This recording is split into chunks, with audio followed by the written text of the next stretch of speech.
കാലിക്കറ്റ് സർവകലാശാലയിലെ multi disciplinary കോഴ്സിൽ പഠിപ്പിക്കുന്നത് കമ്മ്യൂണിസ്റ്റ് ആശയങ്ങളെന്ന് പരാതി. പാഠഭാഗങ്ങൾ തയ്യാറാക്കിയിരിക്കുന്നത് ഇടതുപക്ഷ ചരിത്രത്തെ കേന്ദ്രീകരിച്ചാണ് എന്നാണ് വിമർശനം. പുതിയ സിലബസിൽ ഭാഷാ സാഹിത്യത്തിന് പ്രാധാന്യമില്ല. സിലബസ് വിദഗ്ധ സമിതിയെ കൊണ്ട് പുനഃപരിശോധിപ്പിക്കണമെന്നാവശ്യപ്പെട്ട് സിൻഡിക്കേറ്റ് അംഗം ഡോക്ടർ റഷീദ് അഹമ്മദ് വൈസ് ചാൻസലർക്ക് പരാതി നൽകിയിരിക്കുന്നു. ഇന്ത്യാസ്കരി വിവരങ്ങളുമായി നമ്മളോടൊപ്പം ചേരുകയാണ്. ഇന്ത്യസി, സിലബസിൽ ഇടത് രാഷ്ട്രീയം ചേർന്നുള്ള ചരിത്ര പഠനമാണ് എന്നുള്ള ആരോപണം ഉന്നയിക്കപ്പെടാൻ കാരണം എന്താണ്? മാധു സജി, അങ്ങനെ ഇടതാശയങ്ങൾ, മാർക്സിസ്റ്റ് ആശയങ്ങളൊക്കെ സിലബസിൽ കുത്തിനിറച്ചു, അങ്ങനെയാണ് സിലബസ് ഉണ്ടാക്കിയിരിക്കുന്നത് എന്ന ആരോപണം ശക്തമാക്കുകയാണ് സിൻഡിക്കേറ്റിലെ ഒരു വിഭാഗം. അതുമായി ബന്ധപ്പെട്ടാണ് doctor P Rasheed Ahmed vice ചാൻസലർക്ക് ഇപ്പോൾ പരാതി നൽകിയിരിക്കുന്നത്. അതിൽ പ്രധാനമായിട്ടും പറയുന്നത് ഭൂപരിഷ്കരണം, ജന്മിത്വം, കർഷക സമരങ്ങൾ തുടങ്ങിയ അധ്യായങ്ങളാണ് മൾട്ടി ഡിസിപ്ലിനറി കോഴ്സിൽ ഉൾപ്പെടുത്തിയിരിക്കുന്നത്.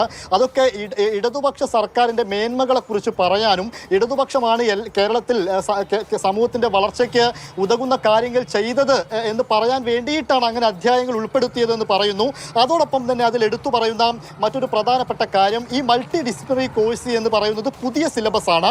നാഷണൽ എഡ്യൂക്കേഷൻ പോളിസി എന്ന നിയമം വന്നതിന് ശേഷം, അങ്ങനെ ഒരു പോളിസി വന്നതിന് ശേഷം ഈ അക്കാദമിക് സിലബസുകളിലെല്ലാം നേരത്തെ നമ്മൾ സെക്കൻഡ് ലാംഗ്വേജ് ആയിട്ടായിരുന്നു ഈ മൾട്ടി ഡിസിപ്ലിനറി കോഴ്സിന് പകരം നമ്മൾ പഠിച്ചിരുന്നത്. മലയാള സാഹിത്യം 1, മലയാള സാഹിത്യം 2, 3 എന്നിങ്ങനെയായിരുന്നു സെക്കൻഡ് ലാംഗ്വേജ് ആയിട്ട് ഉണ്ടായിരുന്നത്. അത് ഹിന്ദി ആയിട്ടും ഇംഗ്ലീഷ് ആയിട്ടൊക്കെ മറ്റു ലാംഗ്വേജുകളിലും കുട്ടികൾക്ക് എടുക്കാമായിരുന്നു. പക്ഷേ അത് മാറി പുതിയ സിലബസ് വരുമ്പോൾ അത് മൾട്ടി ഡിസിപ്ലിനറി കോഴ്സ് എന്ന രീതിയിലേക്ക് മാറി. പക്ഷേ അവിടെ ഇപ്പോഴും പഠിപ്പിക്കുന്നത് ഈ കോഴ്സുകൾ, ഇപ്പോൾ ഈ പറയുന്ന ഭൂപരിഷ്കരണം, അതുപോലെ തന്നെ കർഷക സമരങ്ങൾ തുടങ്ങിയ പൊളിറ്റിക്കൽ സയൻസും ചരിത്രവും ഒക്കെ ഉൾക്കൊള്ളുന്ന ഈ വിഷയങ്ങൾ ഇപ്പോൾ പഠിപ്പിച്ചുകൊണ്ടിരിക്കുന്നത് നേരത്തെ കോളേജുകളിൽ മലയാള സാഹിത്യം പഠിപ്പിച്ചിരുന്ന അധ്യാപകരാണ് ഈ വിഷയങ്ങളും പഠിപ്പിച്ചുകൊണ്ടിരിക്കുന്നത് എന്നൊരു പ്രശ്നം കൂടെ ഈ പരാതിക്കാർ ഇതിൽ ഉന്നയിക്കുന്നുണ്ട് എന്നുള്ളതാണ് കാര്യം. അതോടൊപ്പം തന്നെ കേരളത്തിൽ മറ്റു സർക്കാരുകൾ ചെയ്ത സംഭാവനകളോ മറ്റു കാര്യങ്ങളോ ഒന്നും പ്രതിപാദിക്കുന്നില്ല, അത്തരം കാര്യങ്ങളൊന്നും കുട്ടികളെ പഠിപ്പിക്കുന്നില്ല എന്ന ആശയവും പറയുന്നു.